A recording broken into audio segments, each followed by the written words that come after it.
Elles s'occupent du ménage, des enfants. Elles font la cuisine et bien d'autres choses. À croire qu'elles sont les maîtresses des lieux. Il s'agit des filles de ménage communément appelées servantes ou bonnes. Une présence certes indispensable, mais qui ne fait pas toujours l'unanimité. On ne peut pas les catégoriser parce qu'il y a des bons, des moins bons et il y a des mauvaises. Elles ne sont pas ce qu'elles disent.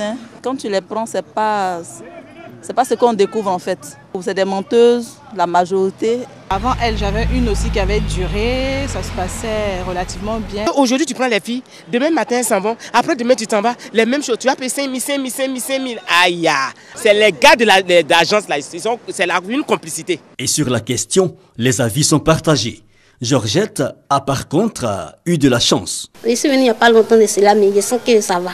On me traite bien, on prend bien soin de moi. Je ne me plains pas.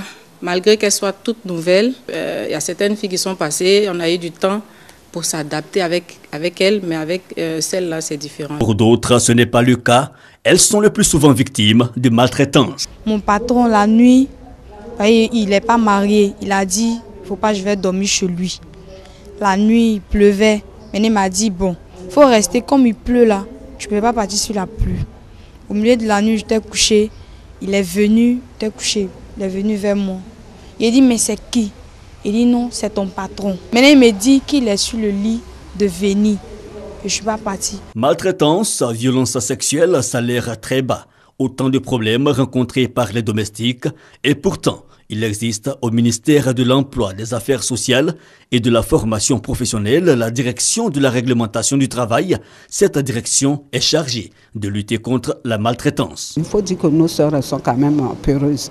Bon, si je vais, je serai licenciée. Si elles connaissaient les tests, si elles prenaient de la peine pour venir s'informer, même aller dans les cours du soir, je pense qu'elles n'allaient pas se laisser aussi berner que ça. La formation, l'épineuse question pour avoir un bon salaire. Ces jeunes filles, pour la plupart, ne savent ni lire ni écrire. Et malgré la mesure du gouvernement portant augmentation du salaire minimum interprofessionnel garanti SMIC, qui passe de 36 607 à 60 000 francs CFA, difficile pour les employeurs de payer plus cher. Celui qui emploie une fille de ménage dans son service, lui aussi il a un patron. Si son travail marche, que son patron augmente, il faut augmenter la fille des ménages.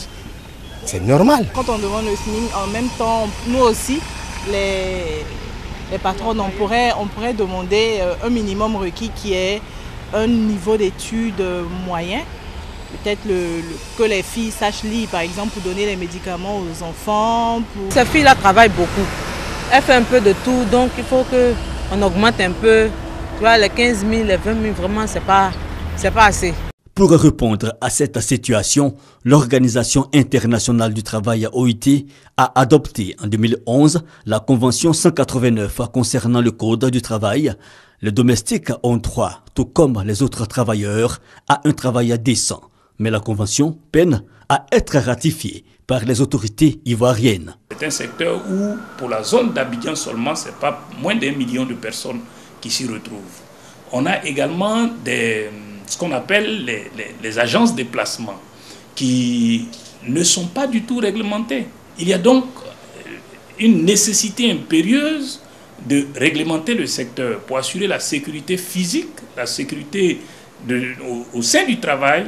Ainsi, le réseau ivoirien pour la défense des droits de l'enfant et de la femme, RIDEF, monte au créneau. Objectif, promouvoir cette convention et faire un plaidoyer pour sa ratification. Nous avons reçu un appel anonyme qui faisait état d'un cas de maltraitance d'une petite fille de 10 ans qui travaillait dans un ménage. Lorsque nous sommes rendus sur les lieux, nous avons vu des traces sur tout le corps de l'enfant, avec ce jour-là le pouce qui avait été mordu par sa tutrice, qui faisait 3 jours. Et c'est cette situation vraiment qui nous a révoltés. L'application de la Convention tend vers la professionnalisation de ce métier qui est encore dans l'informel. Nous voulons professionnaliser le secteur, mais avant de demander même le SMIC ou un salaire élevé, tu n'as pas de formation. Sur quelle base tu vas demander qu'on te paye un salaire élevé? Notre objectif, c'est que chacun de nous puissent bénéficier d'une sécurité sociale, aller à la retraite. En attendant l'application de cette loi, le réseau ivoirien pour la défense des droits de l'enfant et de la femme, dans le cadre de son programme d'appui à la protection des droits des filles et des femmes employées domestiques en Côte d'Ivoire, multiplie les séances de sensibilisation sur les enjeux d'un travail domestique décent en Côte d'Ivoire.